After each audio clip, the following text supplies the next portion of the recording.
But Montague is bound as well as I, in penalty alike, and 'tis not hard, I think, for men so old as we to keep the peace. Of honourable reckoning are you both, and pity 'tis you lived at odds so long. But now, my lord, what say you to my suit?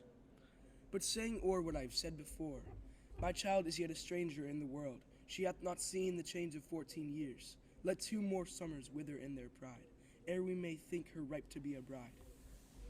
Younger than she are happy mother's maid. And too soon married are those so early made. The earth hath swallowed all my hopes, but she is the hopeful lady of my earth. But woo her, gentle Paris, get her heart. My will to her consent but is a part, and she agreed within her scope of choice. Lies my consent and fair according voice.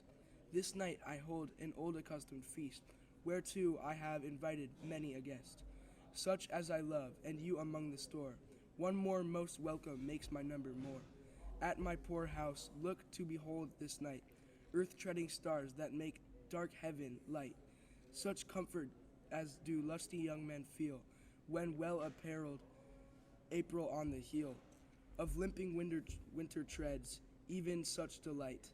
Among fresh fennel buds shall you this night inherit at my house, here all see, and like her most whose merit most shall be, which on more view of many, mine being one, may stand in number, though reckoning none. Come, go with me. Trudge about through fair Verona, find those persons out, whose names are written there, and to them say, my house, and welcome them on their pleasure stay. Find them out whose names are written here. It is written that the shoemaker should meddle with his yard, and the tailor with his last, the fisher with his pencil, and the painter with his nets. But I am sent to find those persons whose names are written here writ, and can never find what names the writing persons hath here writ. I must to the learned in good time. Toots, man, one fire burns out another's burning. One pain is lessened by another's anguish. Turn giddy and be hope by backward turning. One desperate grief cures with another's anguish. Take thou some new infection to thy eye, and the rank poison of the old will die. Your plantain leaf is excellent for that. For what, I pray thee? For your broken shin. Why, Romeo? Art thou mad? Not mad, but more bound than a madman is. Shut up in prison, kept away without my food, whipped and tormented. Good end, good fellow. Good Guy Godum, I pray, sir, can you read? Aid mine own fortune in my misery. Perhaps you have learned it without book. But I pray, can you read anything you see? If I know the letters and the language. Ye say honestly, rest you merry. Stay, fellow, I can read. Signor Martino and his wife and daughters. County Anselmi and his beauteous sisters. The lady widow of Vesuvio. Signor Placentio and his lovely nieces. Mercutio and his brother Valentine. Mine uncle Capulet and his wife and daughters. My fair niece Rosaline and Livia. Signor Valentino and his cousin Tybalt. Lucio and the lively Helena. A fair assembly. Whither should they come? Up. Whither? To supper? To our house. Whose house? My master's. Indeed, I should have asked you that before. Now I'll tell you without asking.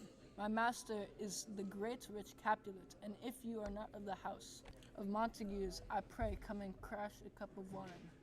Rest you merry. At this same ancient feast of Capulets sups the fair Rosaline, whom thou so loved. With all the admired beauties of Verona, go thither and with unattained eye, compare her face with some that I shall show, and I will make thee think thy swan a crow. When the devout religion of mine eye maintains such a falsehood, then turn tears to fire, and these who often drowned could never die. Transparent heretics be burnt for lies. One fairer than my love, than all-seeing sun, ne'er saw her match since the world first had begun. Tut, you saw her fair, none else being by, herself poised with herself in either eye. But in that crystal scales let there be weighed your lady's love against some other maid, that I will show you shining at this feast, and she shall scant show well that now seems best. I'll go along, no such sight to be shown. but to rejoice in splendor of mine own.